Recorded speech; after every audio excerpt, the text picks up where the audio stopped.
Welcome, everybody. We're here to talk about artificial intelligence and the future of higher ed. Already packed session that's really exciting. My name is Alex Harlan. I run EdTech Insiders, which is a podcast and newsletter about the EdTech industry. And we have an incredible panel for you today. I'm going to ask each of them to introduce themselves. Their actual biographies are like a page long. I'm going to ask each of them to introduce themselves in about 30 seconds.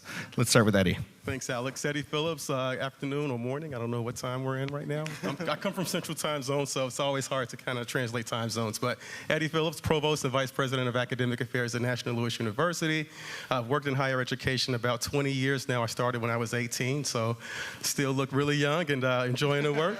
And, we'll see where this AI conversation goes today, but good. Thanks for joining, everyone.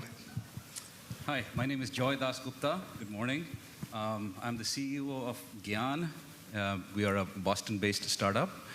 So we'll talk a little bit about the kind of AI that we do and how it applies to higher ed in particular. Prior to that, we're kind of serial entrepreneurs. We've done some other startups before that. And prior to that, I was a Hewlett-Packard lifer when it used to be a good company. Hi, I'm Annie Ceccarelli. I'm the Chief Product Officer at Turnitin. For those who don't know, Turnitin it's celebrating its 25th anniversary providing academic integrity services to education. Hi, I'm Chris Howard. I'm the Executive Vice President and Chief Operating Officer of Arizona State University. And like Eddie, I'm a young-looking brother. I'm actually 385 years old, but as we know, the black don't crack. So, you got it. You just flaunt it, right? So I was a university president at two universities before I came here, Hampton-Sydney College, Robert Morris University. My career in industry, General Electric, Bristol Myers Squibb, and before that was a military officer, retired Air Force Lieutenant Colonel, chopper pilot, and Special Operations Intelligence, which means I'm going to have to kill all of you after this because I told you my job, but I won't do that. Currently, as the Chief Operating Officer, I have the enviable position of making sure that the trains run on time at ASU and don't bump into each other, and to do what Michael Crow tells me to do, which is a lot, and it's fun and it's exciting. Been there for about a year. Thank you. Hi, I'm Dora. I'm an assistant professor at the Stanford Graduate School of Education. I see a few familiar faces from there, so hi. I'm interested in how we can use natural language processing and large language models to support teachers by providing them with feedback and helping them write more effective feedback to their students that supports growth mindset and agency, and also helping them with other things like crafting lesson plans and evaluation. Fantastic. So we're going to start with a little quote from Michael Neitzel. He's a retired president of Missouri State who writes a lot about higher ed and AI. And he says, higher ed is advancing from its initial forays into AI, which involved improving existing workflows and methods like identifying students at risk of attrition, optimizing admissions, collecting more data, automating workflows. Now, higher ed is not simply using technology to do the same things better, they're deploying AI to do better things. I felt very inspired by that. So AI is it's a tricky topic to talk about, but it's already affecting all of our lives. So the first question is, what better things are each of these panelists doing today in the higher education context? Let me start with you, Eddie. You're using AI to improve university operations, but also as an area to teach students to prepare them for the future. Tell us a little bit about it. Sure. So I think, there's a couple things to think about here. The number of applications that, AI can provide to our institutions is pretty vast, but so are the implications. And so as we think about, positive application of this technology, we also have to think about the right guardrails to make sure that we're appropriately using this technology. And so at our institution, we've been using AI for chatbot and virtual assistants and FAQ support for students, really thinking about how students can engage with those types of tools in a way that allows our staff, our frontline folks, to really have deeper and different substantive conversations with students. The other ways that we've been using AI is around network security. We use it to, scan all of our data to, identify and filter out, some of the false positives and other vulnerabilities that our folks can then, spend more time digging into other areas of kind of critical data and network security work. And I would say from a teaching and learning perspective, what's really been exciting is that our faculty have really embraced generative AI and really thought about ways in which they can really augment the learning experience through just more efficient lesson planning, providing students with additional supplemental supports and resources. And our library faculty have been using it to develop LibGuides in a very efficient way. And so it's just been really exciting to see how faculty across disciplines have applied this technology to find greater efficiencies and better support for our students. Yeah, and actually the National Louis University website has incredible resources about AI. It's like one of the best I've found.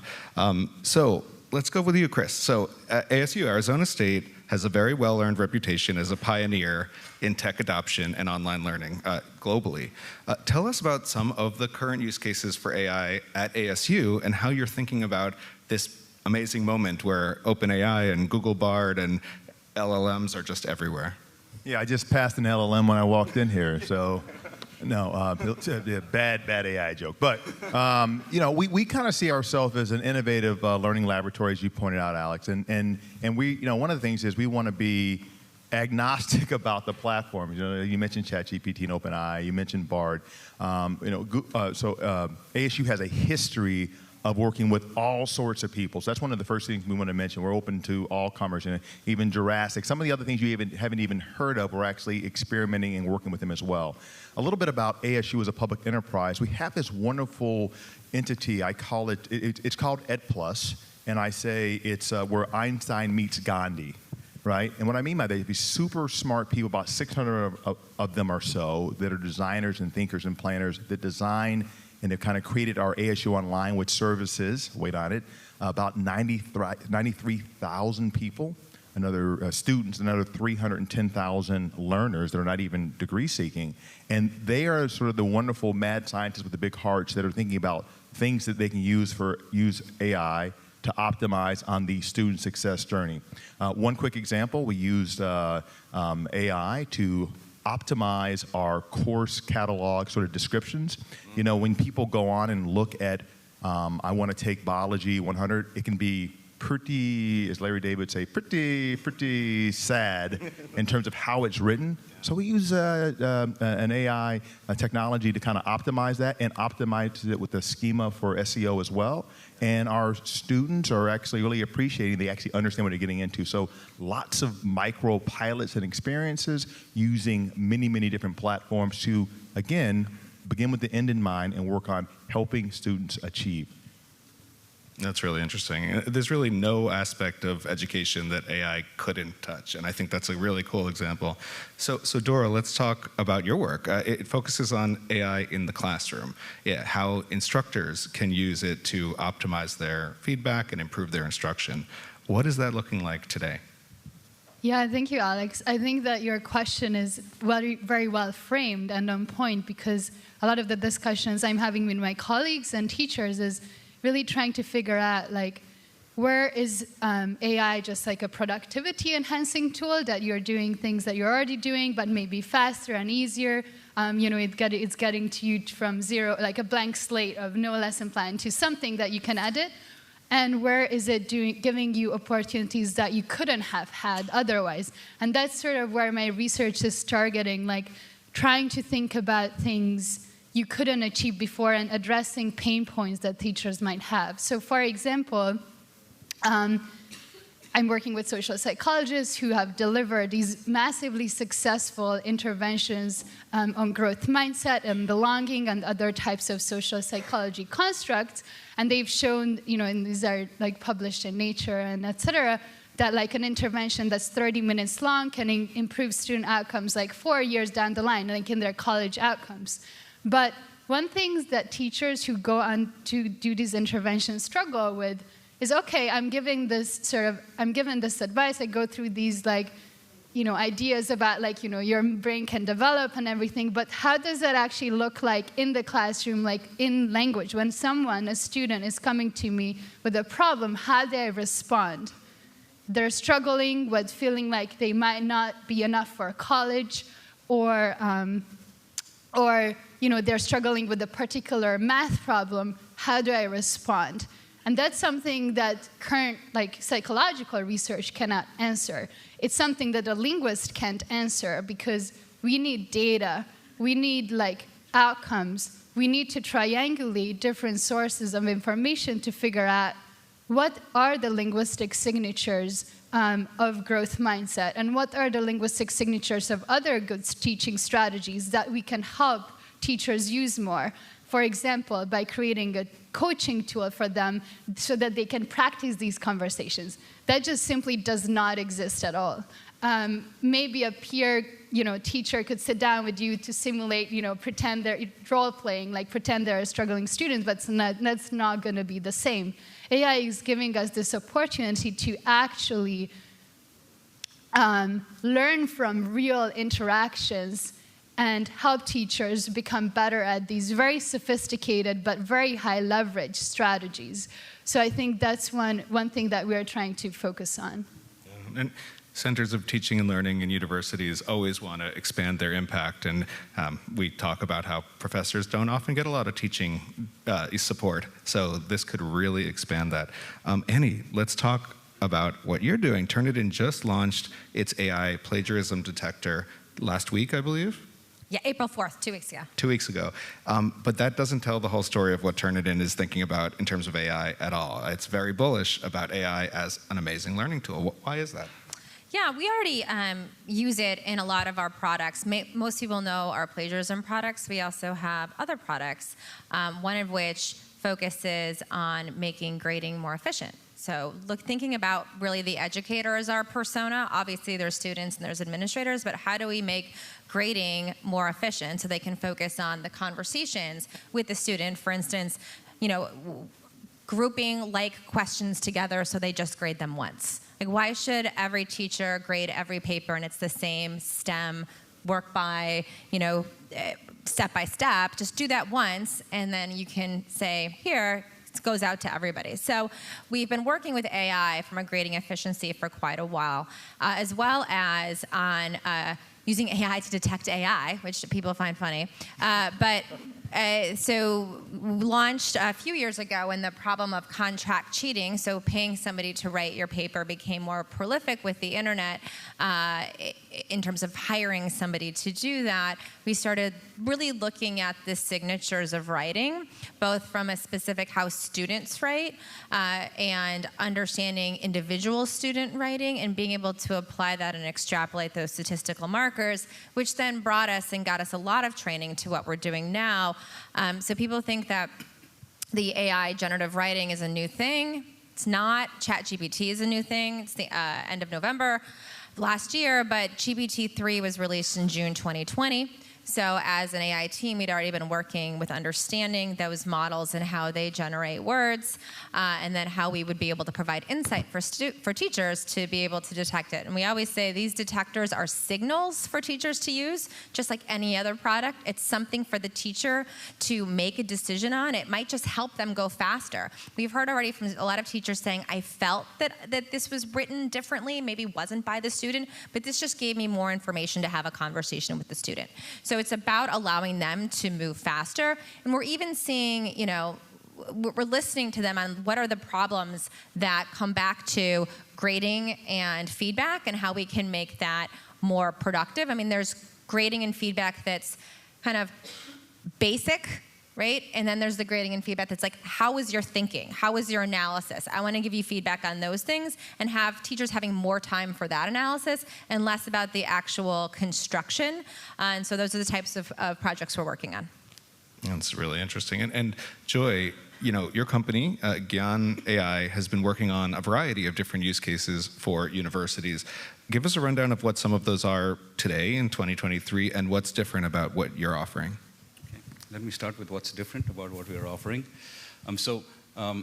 We have developed what we are calling an explainable language model. It's not a large language model. And just small intro to the tech so the use cases will make sense. And we have basically decoupled the model from the data. Okay, that's a very important decoupling because then your model is not contaminated no bias, ethics issues, IP infringement, et cetera, doesn't creep into your model. Okay, so we were pretty deliberate about doing that, and that was sort of a founding criteria for us.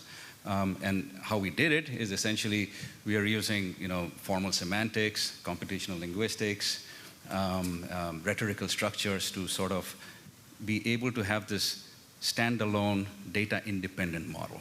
Okay, so that's what we are taking and applying it to certain use cases. Higher ed is our first and vertical that we're really now pretty deep into. And I think the reason for beginning with higher ed for us was that wherever the cost of a mistake is high, wherever explainability matters, then I think we have something pretty powerful to offer. Okay, because I think we're going to have to confront those things as we are learning from data, specifically using, as the large language models, sort of become ubiquitous and widespread. Explainability is going to become, super important, particularly in your vertical. Okay, so that's sort of the brief backdrop on the tech. The use cases that we are applying it for today, and there's about 4, maybe 3.5. One is on intelligent content discovery and auto-curation. Okay, a bit of a mouthful there. I'll just describe what that means. So for example, this application we have called Gyan, company name Gyan, application name also Gyan. It comes preloaded with OER content. Okay, so we have MIT OCW, Marlowe.org, OER.org, something else that I forget right now. So we've got 4 sources preloaded. And then somebody who's looking to create new content writes a hierarchical query, like a lesson plan with modules, like a book, chapters in a book, points it to as many sources as you want, internal, external, behind paywalls, et cetera, on your laptop, and hit go. Okay, Gyan goes and then discovers, it's got its own relevance algorithm, so that you get to find the top 25 from across all these sources and not the top 25,000. So it's pretty sharp about that. It organizes the content into those chapters. It auto-summarizes, just like ChatGPT does. But there's a difference, and there's an important difference. This summary is extractive, not generative. Okay, so we are trying, as a company, and I know this may be very different from what you might have heard elsewhere, we are trying to stay away from generative so that we can then really tie back what we are saying to content, where it's coming from, down to the line, down to the word. Okay, so that's what we're trying to do here. And then that's one use case. So content generation that you can just consume on a Gyan portal or suck into your LMS using a course authoring tool that we have also built, so you can bookend it with assessments, you can type lecture notes, bring in videos, etc. One use case. The other use case that's in production right now is around assessments, like you've been talking about, but the approach we are bringing to those assessments is open response assessments against fairly complex rubric with full explanation of every metric that is scored. So for example, logical progression, analytical thinking, does your coherence. So there's a coherence metric and there's a score for coherence, and we can give you that score and we can tell you why you got that score. Okay, again, explainability. And to us, the cost of a mistake is pretty high in that domain. Third, which I won't get into too much detail on, is this market-linked, skills-based learning. So here what we do is this Gyan assembled content, we tag it with skills. You got your resume, you got your target job, you do the delta analysis and do a little bit of a threading of the courses that you ought to take. And lastly, you can just use Gyan as a research tool. So we've got a handful of use cases in play. We're a small company, but we've got a few marquee clients. And AI as a research tool is actually a big use case in higher education right now. There are a lot of tools specifically for looking at journals and things like that. So this is a great springboard for the next part of the conversation, which is about the future. That's the panel. It's the future of AI in higher education. So let's zoom 5 years into the future. We're at ASU GSV 2028. They're in some humongous venue somewhere with more people. 100,000 participants. Yeah, exactly. Yeah. What does AI look like on campuses now? How has it transformed, changed, made higher education, a different type of education? Annie, can I start with you on that? Okay. So a few things come to mind. Number one is I don't think AI should be overt, right? And so in terms of how does it change the student experience in campus, or just the online experience as well, I would hope that students are able to do what they do better and faster. Like, that's just obvious. I would say in terms of the different tools we think about, what this can do is hopefully we can use AI to tighten the connections and collaboration between the teacher and the student in new ways. So when we think about writing, for instance, right now we've had a lot of debates about what is the purpose of writing, and there are so many for students. But how do you, instead of making it about the final product, make it more about the journey of that product and that development, and bring teachers into that process as opposed to at the very end? And so there's more collaboration on the formative creation of thought and analysis and argumentative writing, and less about checking the box of turning it in. I think that some of the things that we'll always be challenged with is with every new idea that we keep hearing, you got to think about how do we do that at scale. I always come back to, that sounds great, how do you do that at scale? In a way that doesn't feel cold. And I think there's been a lot of panel discussions. There was one yesterday just around that relationship between the teacher and the student is still really important, and how do you preserve that in a world of AI is what we're going to continue to, I think, really hone in the next 5 years. I would say that this year we're really focused, and I invite us all to be focused on, we're all at ASU GSV, so we're kind of already self-selecting, but how do we bring more teachers and administrators into the fold in terms of them using it, experimenting with it, and being comfortable with it? Because in our studies, the more a teacher is comfortable with it, the more they see it as a tool and less of something to be afraid of. So we need to create those opportunities to bring the teachers along and the faculty along with us. That's really interesting. I'm curious how you react to the writing comment there.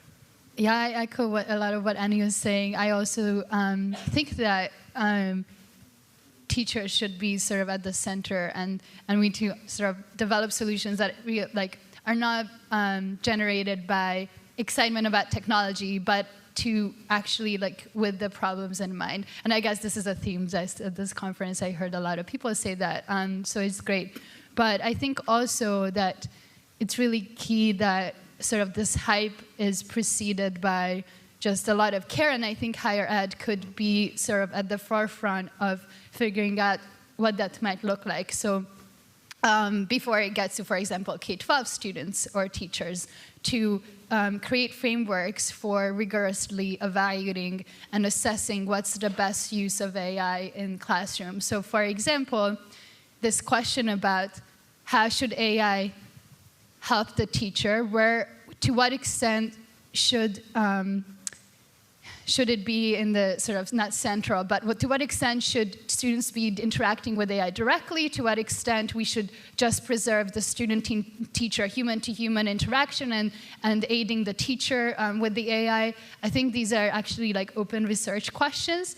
People might have a philosophical stance on what they prefer and what's more dystopian and what's more utopian to them, but I think this is, again, a question we need to investigate. And I think in the higher ed context, where there's a lot more flexibility maybe around doing some experimentation along these lines, and there's maybe better infrastructure to do that research, I think that could be a great way to test that. That I've heard that question a lot over the last 3 days, too, is that we know that close relationship between teacher or tutor or peer and student is so important, but AI could kind of step in the middle of that, and dystopian, utopian ideas abound. I'm curious how you react to this idea of how can faculty get more involved in AI and without losing their role? Well, I think it's kind of something you mentioned, Dora. Do we see this technology as a productivity play, or do we see it as an opportunity to maybe subsidize costs by like replacing human capital in some kind of way. And I think that's some of the concern that I've heard from faculty, is that it presents an existential threat to like the necessity of faculty and the work that they do and provide to students on a day-to-day basis in the classroom. And I don't know the answer to that. I mean, I think organizations are going to have to figure that out because there's cost implications there, but there are also student learning outcome and student engagement implications there. What I'd say, though, is I think what's going to be an interesting kind of thing to forecast on the horizon is I think many institutions from an academic program perspective will start to develop more AI and machine learning degrees because there will be a need to train students to understand how to use this technology more responsibly. I could also envision a world where there might be MOOCs and massively open online courses asynchronously run fully by AI. And again, it kind of gets into the productivity versus like, is this something that we believe is the right way of effectively delivering and engaging instruction to our students?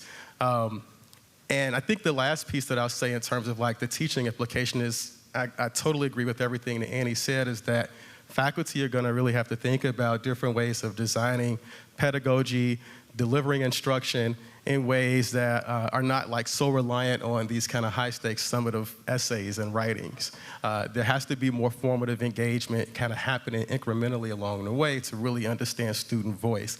And that's how you distinguish, really original work from students that's being generated and derived by students versus those that's being derived by, a robot.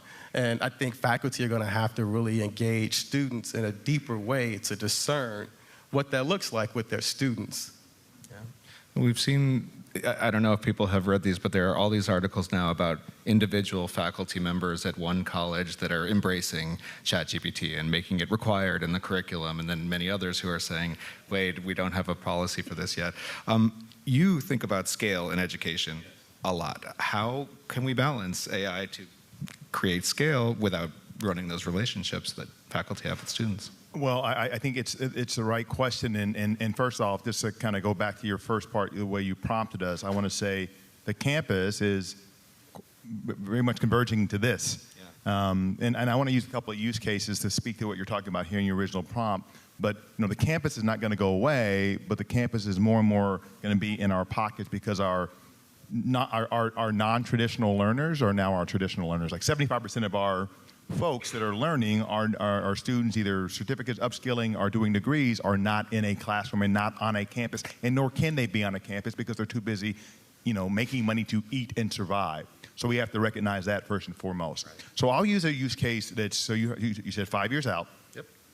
I'll use a use case that we're working on right now at ASU. I'm going to use 3 of them and do them very briefly and bridge them together in a brilliant way. So wait on it. Here it comes. Here it comes.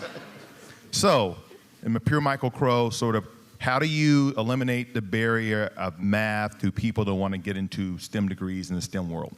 So we're doing something called the Max Accelerator, which is math and computer science and statistics, working with was a company called CogBooks, which got bought by Cambridge University Press, working together in this Ed Plus and enterprise technology, which is another one of our parts of our public enterprise at ASU, to create this technology where you learn pre-algebra up to calculus, and it remediates, for lack of a better word, to help you learn where your mistakes are. It is sort of was AI before AI was cool. And we're working on that now with significant philanthropic and support dollars to make that happen. If you heard Michael yesterday on stage, he talked about Study Hall with Katie with YouTube and Crash Course and all these cool things. So how to college. How do you go, as Katie said, from curiosity to credit with Study Hall? These are all scalable. Now, when you do the Max Accelerator, the adaptive learning on the math side, it's not big sexy. It's, it's like coding for people that don't code. It's yay, but I don't really get it. But guess what it needs to do? Yeah. Over here with the Green Brothers, I mean, that's sexy, right? Mm-hmm. So I think that generative AI will bridge those things with this, so that in some ways, instead of it teaching you with like language with just, that problem was wrong, do it again, it will be the coolest instructor that you ever thought about, curated to you, teaching you the way that you want to learn to get the best outcomes, right? So I think 5 years from now, someone's going to show you a cool demo of that. And so I think that's going to happen. Here's the last one that's on the campus. Anybody do the Dreamscape Learn pod down there, immersive learning, or Alien Zoo? Good, good. Very cool thing. So, that's our immersive VR and AR technology. One of the things we have in there is called the virtual classroom. In addition to doing the Alien Zoo, which is a biology sort of lab, you can go into a virtual classroom. We can render almost anything and put you inside of it with 30 people, 30 of your closest friends. The next GSV will be inside of a virtual classroom because we can't fit everybody in. Right. But you can imagine this is what Lev Konik, who runs Enterprise Technology, which is about 1,000 of our top technology people at ASU working along with the 600 Ed Plus people, is that you'd have a generative AI personal assistant teacher inside of an immersive community, immersive sort of classroom at scale, and getting these great outcomes you're talking about in a way that's like MOOCs 10.0, as it were. So that's another thing I think can happen in the next 5 years. We're very close now. We have the immersive technology. We have the AI. How do you match and marry those up? Maybe somebody in this room is going to do it with ASU. We look forward to it. And that'll be another example of people getting what I said, like I said before, and everybody said before, the right outcomes. Agnostic. Is it with the teacher? Yes. Is it direct? Yes. But it's getting the outcomes we need for the future we need. So, Joy, I'd love to hear you weigh in on any of these. I think of the idea of summative assessments, explainable AI seems to go together, or the idea of, just amazing new types of classrooms, the best instructors. I'm curious how you react to any of that. Maybe I'll go off on a little bit of a tangent here, Alex, if you allow me. So you've heard some educators' grounded points of view. I'll give you an outsider technology entrepreneur point of view. So the thing, I think, is the rate of change that I think we have to come to grips with. 4 months ago, there was no ChatGPT, and this whole conference is around LLMs. Okay? So 5 years is an impossible timeline to predict to begin with, all right? And now we are going to be predicting that 5 years as we've just been introduced to a new. You can't hear me? Okay. Oh, somebody raised their hand. Okay, sorry. So we are swimming in this. Just started swimming in this generative AI ocean, okay? So that's sort of the backdrop. So I'll, again, a technology entrepreneur's point of view or a regular citizen's point of view, I'll just point out 3 things. One, of course, it's a never-before opportunity to take education, personalize it, scale it at quality, deal with equity issues, other things. I mean, there'll obviously be challenges on both sides. I think that's just massive, right? That's, maybe we should just focus on that alone. But then there are also some other not so bright sides potentially, right? So one piece I got from, and these are from other smarter people than me, one I got from Noam Chomsky, that I'll just talk about, and the other one from my son. Okay, so the Noam Chomsky one is like, well, he didn't say all of this, but it was essentially, now we have turned an alien intelligence on, this is a little bit strong language I'm using here, pardon me, alien intelligence onto basically he used the word digital exhaust, okay, of humanity, okay, and it will do what it does, and it is now becoming, it's got significant cognitive powers, right? It's almost human-like. So I think, to me, the exciting part there is that it seems to me that we have to think about, like, what is creativity? Right? What is, I mean, there are deep questions like that. And if something is algorithmic in our heads, then you can bet that a large language model will be able to do it. If it's an algorithm. If it is beyond algorithm, well, never, right? There'll be no AI that'll be able to do it. So in coming to Chomsky, his thing was, the question this NPR journalist asked him, maybe some of you heard this, was, what's going to happen to plagiarism, right? And he sort of twisted it around and say, with the point is like, why are your students plagiarizing? Maybe there's something wrong with the way you're teaching. Maybe they're not that engaged. So he flipped the whole thing around. So I thought that was interesting because that then, you got to, there's an opportunity to really, really rethink this whole thing. Then last example, if you allow me 30 more seconds. So this comes from my son who's 28 years old. They're all worried about this or excited about this, whatever, right? So there, it's kind of the same thing. It's like what is real and what is fake, right? And right now, I, for example, subscribe to Washington Post and New York Times, I generally know what they're saying. One is slightly left-leaning, one is slightly right-leaning, and I know what to expect. And I know that there may be 5% that's, whatever, questionable. But now, this generative AI, that's the word generative, right? It's generating, is going to generate more content in a month than we have generated in all our lives, all put together, okay? So now it's going to feed on its own content. Okay, so it's a recursive problem, okay? Now it's feeding on the content that it produced and then feeds on more content that it produced. So if you take that to this logical extreme, you may not be able to tell what is real, what is fake, etc. Then I think, and his point was, which is higher education. There has to become the temple of truth, the last bastion. You can't go to media, can't go to, God knows where you'll go. You have to come to a place that you can trust, but you can only trust it if you know that you've built this whole the foundation is explainable. You're right, if higher ed's foundation is also not explainable, well, then you're in the same boat. So those are sort of my three little things. Sounds like the premise of a really scary Netflix series. It does. Starring you. Lion King. Yeah. And he's talking about trust and plagiarism and the ability to tell information that should be, information from disinformation, which is definitely part of the role of higher ed, and to train people to do that, and a problem that I think we all see coming. I'm curious, 5 years from now, does Turnitin play a role in this? Yeah, I think that we're learning. We didn't even have this. No one knew what the word like hallucination, besides if you were taking drugs, meant 5 months ago. It's a new part of our conversation, as well as like making references up. The problem is it's the pace of change. So what the problems are now, how do those change and how do we stay ahead of them? And I think we're all trying to figure that out. I do agree on kind of that's a different debate of how does AI get smarter? That's not the future of higher ed. But I do think that there's something to be said around that's an issue, right? That it's getting smarter from itself, and what is the impact of that, and how do we detect things like that? Even now, we're working on ways to detect fake references. That's a new problem. Like, there are these new problems that came about because of the rise of ChatGPT and how it writes, and our job is to pay attention to those new problems and kind of start tacking them off one by one. And people say, well, that seems like you're just kind of be chasing it forever.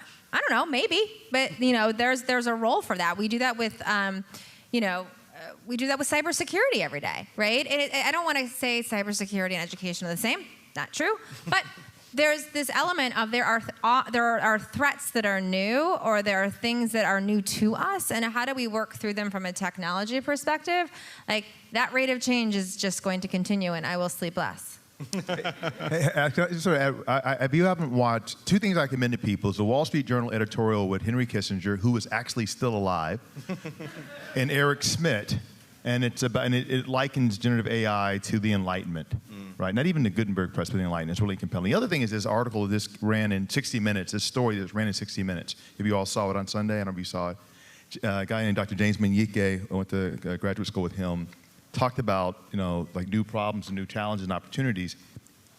Somebody prompted AI to do, I don't know, it was BART or whatever, to do something, and they prompted it in Bengali, but it didn't know Bengali, didn't know the language, the LLM didn't know it, but it answered in that, and then it taught itself in a matter of hours the entire language of Bengali, and now it's generating answers. It did it as well. So I'm not saying it's Terminator.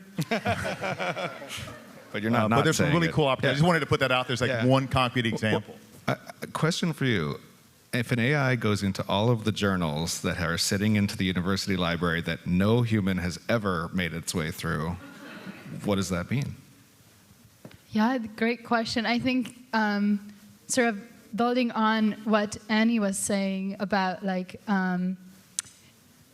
we have these new problems that we haven't had before. I mean, people probably made up things before, in their college essays or whatever, but I think that it's going to happen at a new scale. I think we have to, and it relates to also journals. I mean, who knows? I mean, even some of those journals or papers might even not be real studies. I think it's going to shift the focus on like around and everything. Like for example, you might have to like identify what is stable, what we can hold onto. For example, people's reputation, you know? Like that's something that's probably, people are gonna continue to care about their reputation, meaning they probably won't avoid plagiarizing or, you know, like things that, like, I think it can create new inequities with respect to reputation, because you might just, you shouldn't equate reliability or trustworthiness with who wrote something, because it's possible that, okay, that's a Harvard professor, I trust them, that's a real study. Oh, if it's written by someone else, then maybe I'm gonna, you know, question it more and don't trust their references. So I think it's gonna create these new potential inequities, and it's gonna create new challenges. So I don't know the answer to that, but I think there's a big risk around like, or big question arising from distinguishing real from not real, which has been around in research forever. Like replicability is this huge question. Like most studies can't be replicated. So I think it's bringing that to a new level. I think we're about at time, but I want to give you the final word. 5 years from now, what's the most exciting thing that's going to be happening at National Louis University? Oh my gosh. That is a very hard question to try to anticipate. Dream big. I think, you know, we will have, you know, figured out, you know, in a very robust and scalable way how this technology can really support and drive better student outcomes. And again, not to replace the intellectual capital that our faculty and our staff bring to the learning journey, but really leveraging technology in a way that makes it easier, frankly, for them to do what they do best. And so I think, you know, my pie in the sky kind of wish, you know, over the next 5 years is that we will have figured out how to use this technology responsibly in a way that really helps drive student outcomes. Because I think at the end of the day, that's what we're talking about, is how can we best support students. I think that's a great note to end on, especially in a world where students can teach themselves so many things through YouTube or ChatGPT. Higher ed has to raise its game and really, really go farther. Thank you so much for everybody for being here with us. Artificial Intelligence, the Future of Higher Ed. Take our panel.